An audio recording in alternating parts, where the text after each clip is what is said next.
Olá, eu sou Mônica Bergamo e este é o programa Ponto a Ponto. Junto comigo está o cientista político Antônio Navarrete. Aqui no Ponto a Ponto, semanalmente selecionamos dados de algumas das principais pesquisas de opinião para nos ajudar a discutir políticas públicas no Brasil. E para falar sobre o impacto das mudanças no perfil dos domicílios, nós recebemos no Ponto a Ponto Flávio Borges, superintendente do SPC, organização que realizou uma pesquisa sobre essa tendência. Professor, doutor Flávio, vocês fizeram uma pesquisa sobre as pessoas que moram sozinhas no Brasil, não é isso? A gente está falando de um universo de 10 milhões de pessoas, é isso? Primeiro eu queria que a gente dimensionasse isso, 15% mais ou menos dos lares. Imaginei até que fosse mais, até que não é tanto, né? Não, essa proporção dobrou, né, ao longo dos últimos anos e é uma tendência que não é só brasileira, é uma tendência mundial. Dobrou em que sentido? Eram 7%, 7,5% e se tornou 15%, né? Esses são dados do IBGE, se não me engano, de 2010, né, que é a última pesquisa. É uma tendência mundial que acontece por diversos fatores. Então, o primeiro deles é o alongamento da expectativa de vida. Então, mais pessoas estão vivendo mais e acabam passando a morar sozinhas porque perdem o parceiro, né, se tornam viúvas ou se divorciam. Né, ou pessoas que optaram por morar sozinhas em outras fases da vida por outros motivos. Né, aí daí vem essa tendência, né, de apartamentos cada vez menores, né, profissionais que vêm para cidades grandes e querem morar perto do trabalho e acabam morando sozinhos por não encontrar outra pessoa. Além disso, só para a gente acabar de fazer o perfil, quer dizer, a idade média é 50 anos, mais ou menos, 52 anos e um terço são aposentados, já recebem aposentadoria. Exato. O principal perfil, dentre esses que moram sozinhos, são aposentados. Então, só para continuar nessa linha da Mônica, do perfil e sobretudo para o espectador ter uma ideia da dimensão disso. Nós estamos falando de 15% sobre 64 milhões de domicílios no Brasil, que dá esses 10 milhões de domicílios, no caso, domicílios unipessoais. Então, exato, uma pessoa, 10 milhões. Isso tem crescido no Brasil, mas é interessante você destacar que, eu não sei se é também a sua opinião, que isso é ainda pouco expressivo no Brasil em relação ao que ocorre no mundo. Sim. Tá certo? Ou seja, Nova York, você tem mais de 1 milhão de pessoas que moram sozinhas só na cidade de Nova York. Em Paris, metade dos domicílios são unipessoais, uma única pessoa residindo. No Brasil isso é recente e é ainda pouco expressivo, mas está numa ascensão, é isso? Está numa ascensão, né? A nossa expectativa de vida, ela aumentou bastante, né, ao longo das últimas décadas e esses países desenvolvidos, Estados Unidos, França, né, que o senhor citou, eles chegaram lá antes da gente, né? E também tem outros aspectos econômicos, né? O exemplo de Nova York é bem simbólico, né?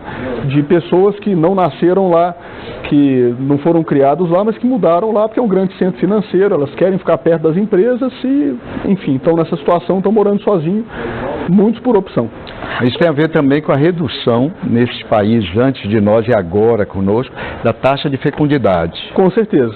Menos filhos, né? As pessoas têm mesmo essas famílias que não são ambientes, né, de uma pessoa só, elas têm menos pessoas agregadas, né? E a tendência é que essa desagregação... Uma curiosidade, porque há uma tendência também dos jovens saírem cada vez mais tarde de casa, não é?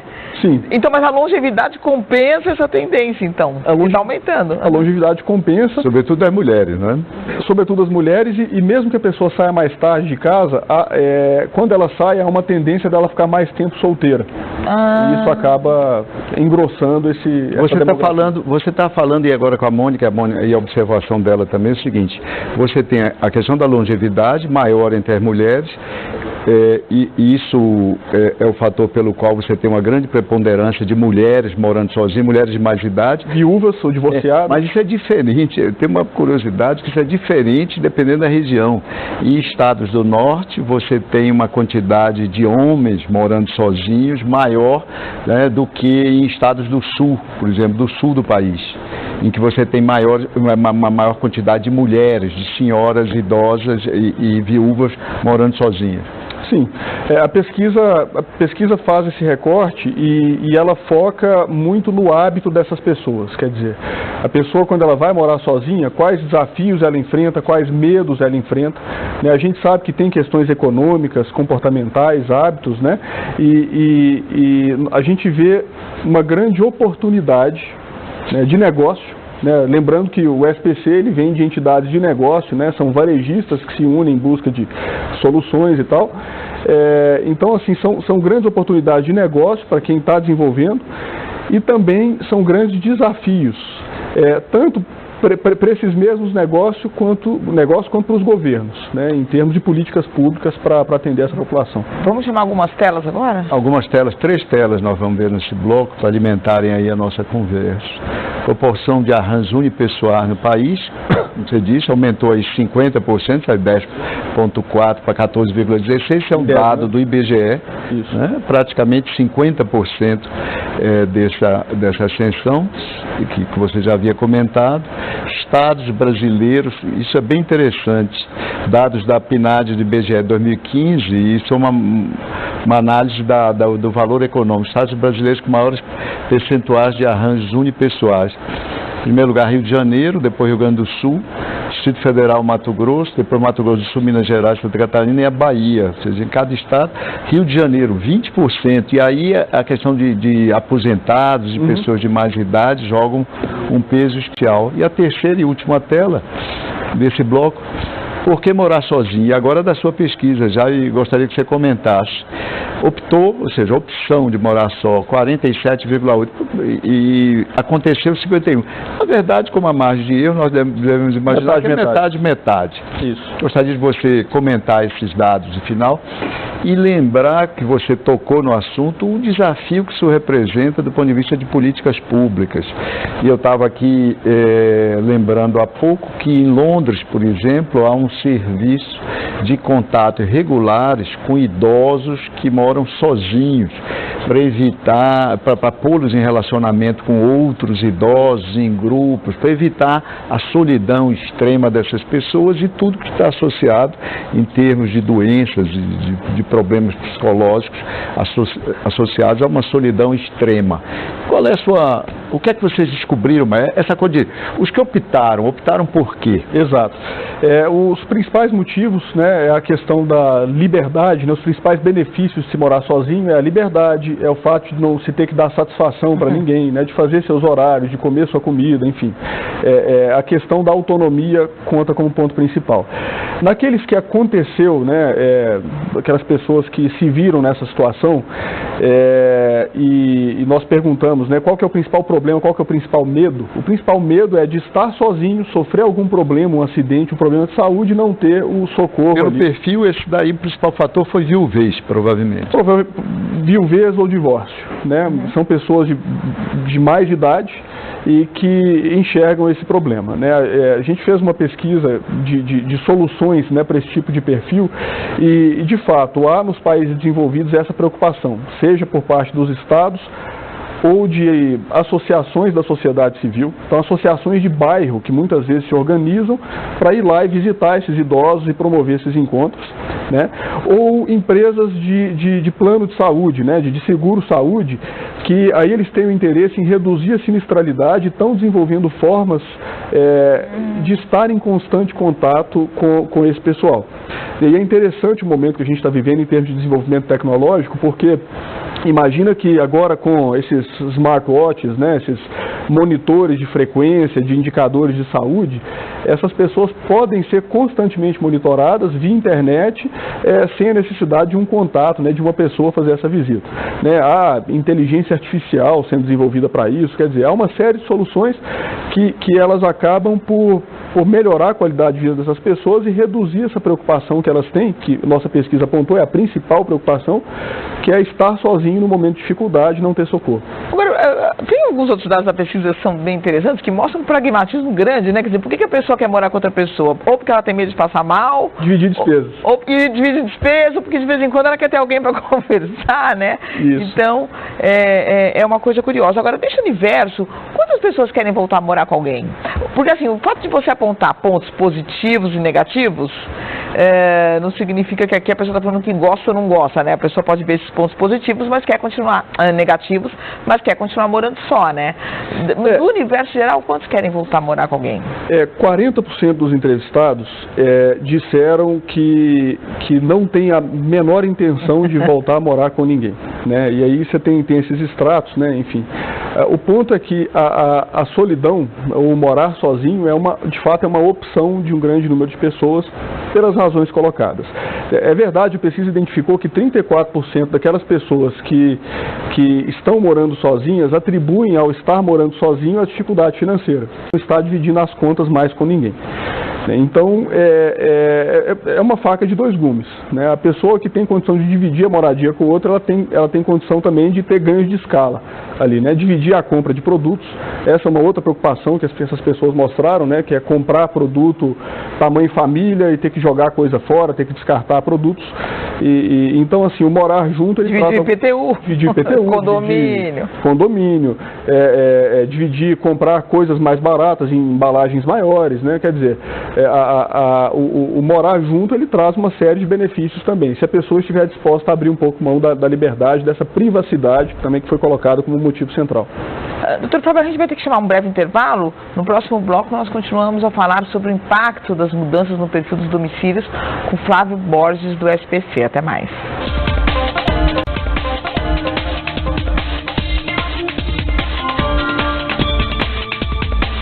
Voltamos com Ponto a Ponto. Nós continuamos aqui conversando com Flávio Borges sobre o impacto das mudanças no perfil dos domicílios. Do ponto de vista econômico, que negócio que começa a surgir para as pessoas sozinhas? Além do delivery, né? O delivery parece que se bem que o delivery funciona também para famílias. Por que tem esse destaque na pesquisa, o delivery?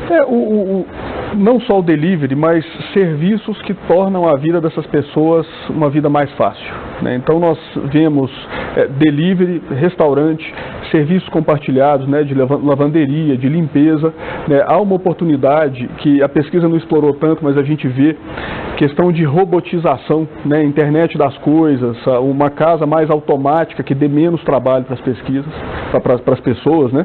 A gente viu que a principal aspiração, aquelas pessoas, a gente perguntou o que você gostaria de comprar, mas que você não compra, que não tem dinheiro, qual serviço? E o principal foi empregada doméstica.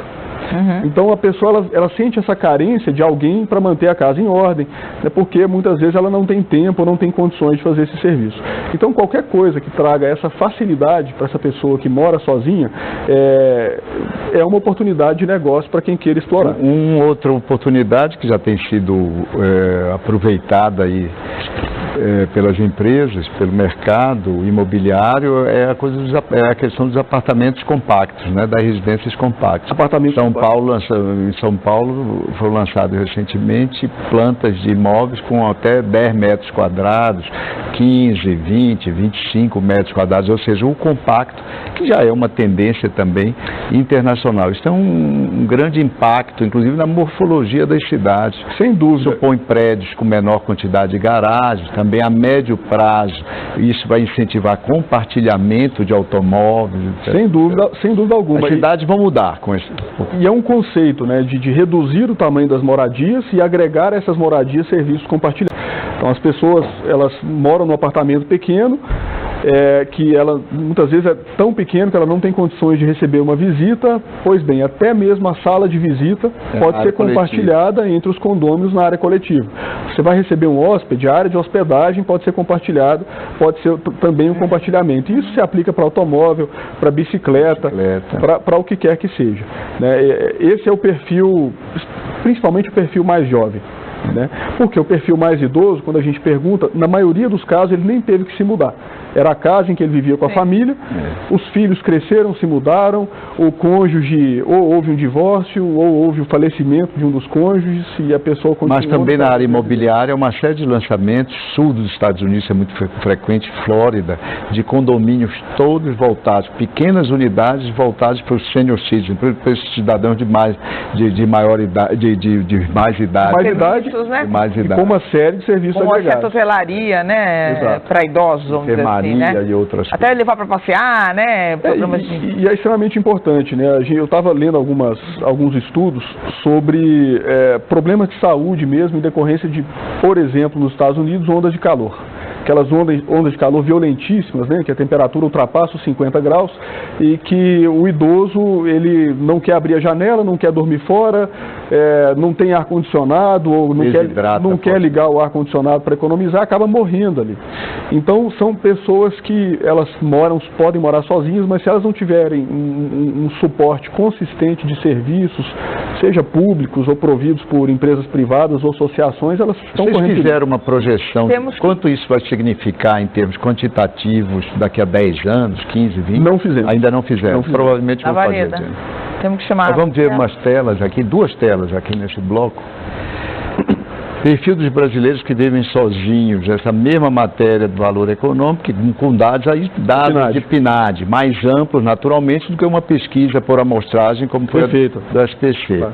Né? Que vocês pegaram uma amostra desses brasileiros. 60 anos ou mais, 43,4, 50 a 59, 18,6. Nós estamos dizendo aí que 62% tem mais de 50 anos.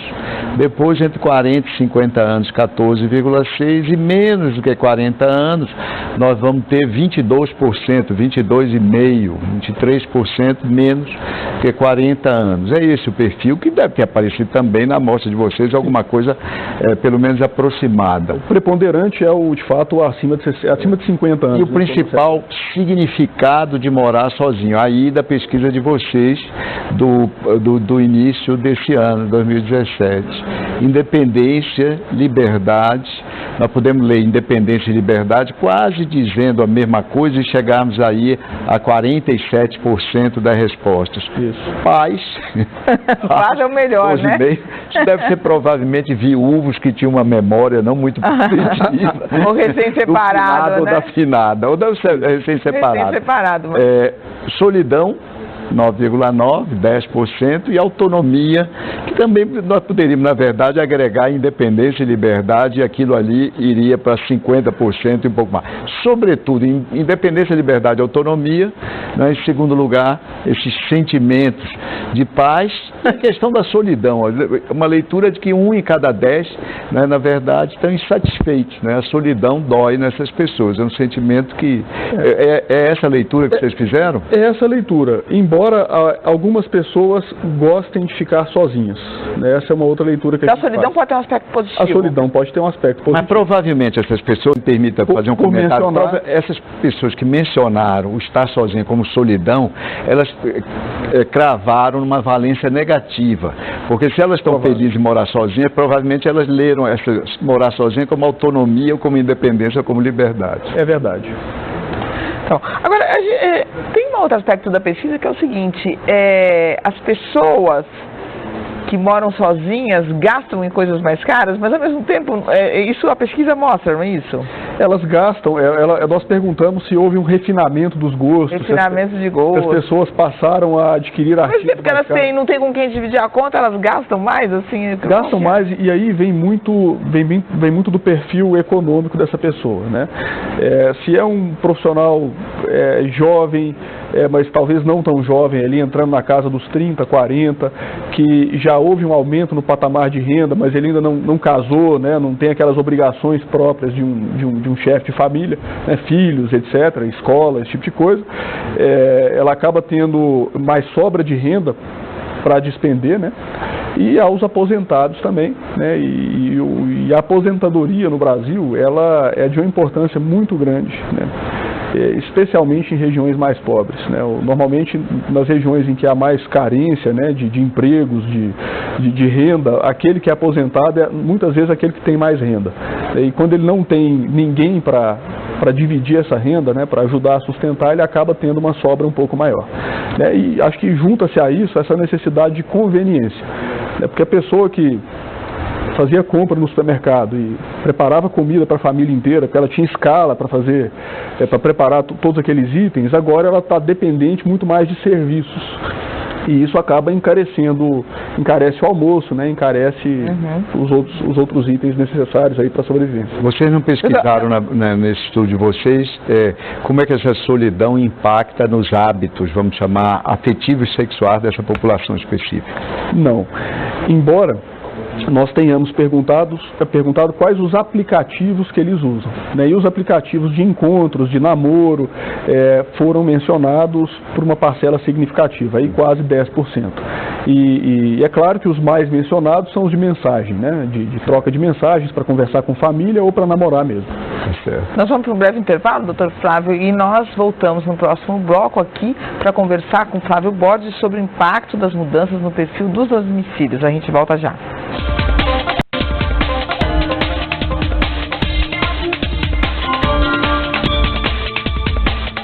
Voltamos com o terceiro bloco do Ponto a Ponto. Hoje eu e Mônica Bergamo conversamos com Flávio Borges sobre o impacto das mudanças no perfil dos domicílios brasileiros. E eu vou começar já esse bloco, me permita, apresentando duas telas. Os principais pontos negativos de morar sozinho da pesquisa que você colocou, medo de passar mal, não tem ninguém para socorrer. Você havia mencionado isso. 50,2%. 47% não ter companhia para conversar. Isso sobretudo para as mulheres que gostam, que são mais dialogadas, isso deve ter um peso muito grande. Terceiro lugar, insegurança, medo de violência e assaltos, 36%. Em quarto, não ter alguém para dividir as despesas, você também fez menção a isso, 22,6%, e 21,7% ser o único responsável pelas tarefas domésticas. Deve ser o homem, sobretudo, reclamando de ter que desempenhar essas tarefas. E a segunda tela tem intenção de algum dia morar com outras pessoas. Um não rotundo aí, 41%, uma maioria. 41,3%, e um sim, 32,5%, e aí a população mais jovem, população no sentido estatístico desse segmento, deve estar aí mais presente. Provavelmente os que não sabem, 26,12%. Nós estávamos conversando sobre isso no intervalo, sobre o que eu vou levantar agora, hábitos de consumo de meios de informação. Como é que essas pessoas se informam? Como é que elas se relacionam com notícias, noticiários e mesmo lazer? Principal fonte, TV aberta. Ainda é a principal fonte, e eu acho que tem a ver com o Brasil, né, como um todo. Agora há uma mudança, né, de cada vez mais pessoas ou indo para a TV paga ou indo para o serviço de streaming, né, como Netflix, Spotify, que foram mencionados pela pesquisa, e pela internet. Essas são as principais formas, né? É interessante observar aqueles dados lá sobre os principais medos, porque é ali que estão os problemas, que são as oportunidades, na verdade, para quem quer resolver. Então, quando a gente negócio. E os desafios para os governos. E os desafios para os governos. Então, se a pessoa está sozinha, então como fazer com que essas pessoas se sintam menos solitárias? Seja por meios virtuais, né? Com os aplicativos, com o serviço de interação ou clubes de convivência, né? Eu tenho uma experiência na Inglaterra em que os veteranos de guerra, os idosos lá, eu morei lá por um tempo, no bairro que eu morava, eles se encontravam para contar histórias da guerra e acabavam convivendo, e isso era capitaneado por associações. Quer dizer, você tem uma série de questões que são postas aí que significam, que na verdade elas escancaram os desafios que os governos ou as empresas vão ter daqui para frente. Lembrando que a tendência é de envelhecimento da população, né? População com a expectativa de vida cada vez mais alta e com a natalidade cada vez menor, como você mesmo colocou, né? Então, assim, a coisa muda de figura, né? O tipo de produto, né? São embalagens mais inteligentes, menores, né? Que permitam a redução do desperdício, que também foi uma questão mencionada na pesquisa. São serviços que deem mais conveniência, né? Que possibilitem para essa pessoa viver esse estilo de vida sem tantos desses problemas que foram mencionados.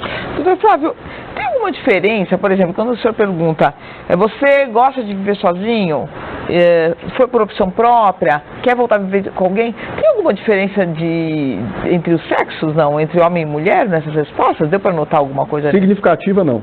Não, nem de idade? De idade tem uma predominância da questão da opção para idades mais novas e de situação para idades mais avançadas. Mas de querer, de estar satisfeito, não tem... Não.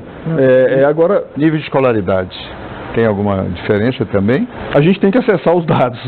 Nível de renda talvez tenha, não? Quer dizer, quando você tem uma renda menor, talvez seja mais importante você... Nas classes A, B, há um conforto maior no se viver sozinho. Né? Provavelmente por isso que a Mônica tocou agora, a coisa da economia, é mais importante economicamente. Exato, é mais importante. Ainda há uma prevalência das pessoas que não se planejaram para morar sozinho.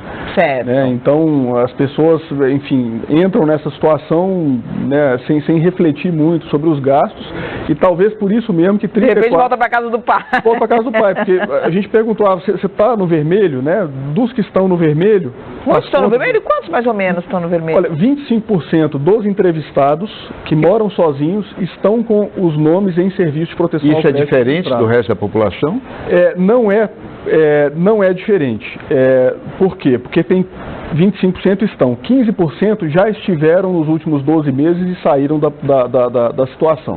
A população, de modo geral, bate com esses 40%. 40% da população adulta hoje ela está negativada.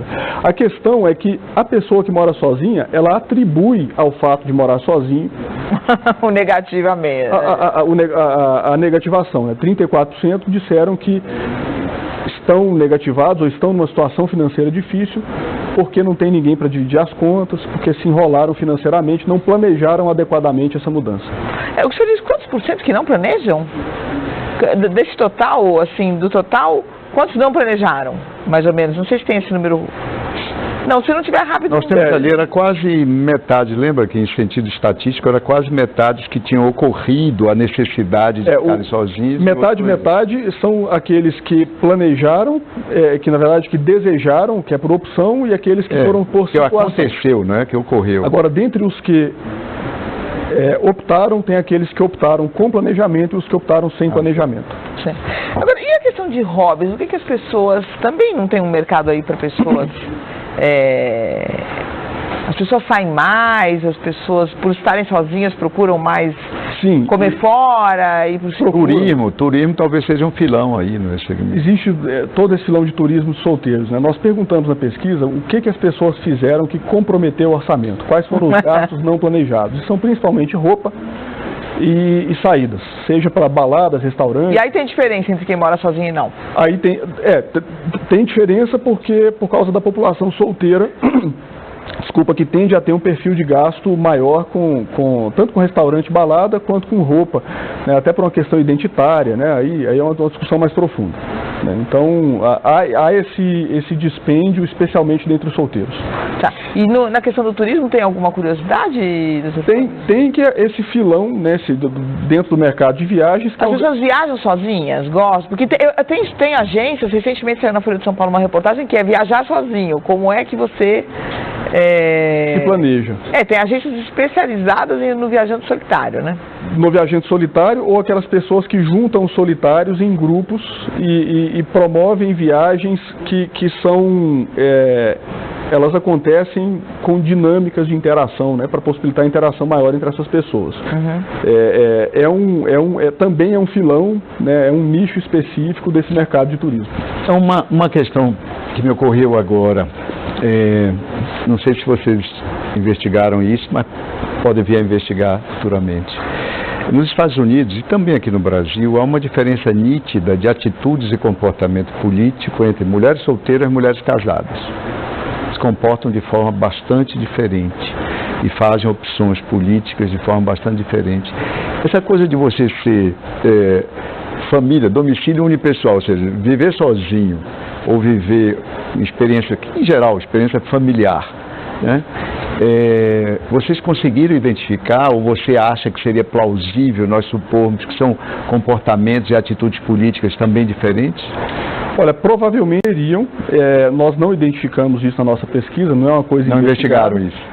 Mas a pessoa que mora que em família, que ela está em família, ela está sujeita a um consenso familiar a respeito das preferências políticas. A pessoa que mora sozinha, talvez ela esteja mais sujeita a influências de mídia ou de grupos de discussão em redes sociais, né, que podem ser um tanto perigosas, né, sem fazer juízo de valor de qual... É uma boa especulação, uma boa hipótese. É uma boa hipótese de pesquisa, sem dúvida. Então, Fábio, a gente chegou ao fim do programa, queria agradecer agradecer muito a presença aqui do senhor no Ponto a Ponto e voltar com novas pesquisas para a gente... Vai ser sempre um prazer, né? A gente está sempre tentando entender os hábitos de consumo e essas... O que acaba sendo entender o hábito das pessoas. O hábito das pessoas, são oportunidades de negócio e são desafios para quem e as mudanças que ocorrem associadas a isso na sociedade brasileira. Sem dúvida. Muito obrigado pela presença. Entre em contato com a gente pelo e-mail pontoaponto@band.com.br, pelo Twitter @pontoapontonews, ou acesse nossa página no Facebook. Muito obrigado pela audiência e até a semana que vem. E você pode rever o programa de hoje e todos os que já foram ao ar no site www.bandnewstv.com.br. Muito obrigada pela companhia e até o próximo Ponto a Ponto.